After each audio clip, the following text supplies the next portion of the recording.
Welcome to Retired for Life. Today we celebrate an auspicious occasion.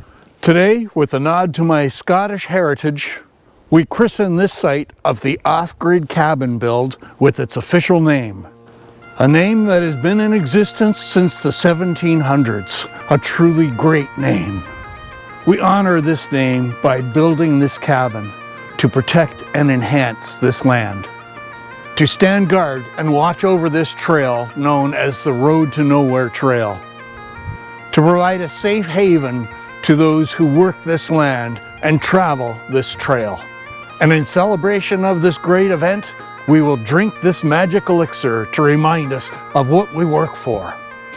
And from this day forward, at the end of any working day that we toil to complete this cabin or enhance this land and trail, we will drink from this flask to celebrate the day's work. Today we embrace our inner warrior. Today the McLaughlin clan, strong and faithful, welcomes you to Bowmore.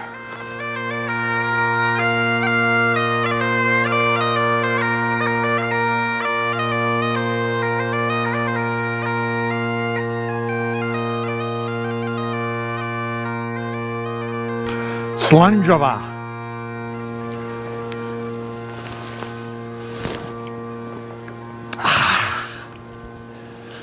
Right, back to work.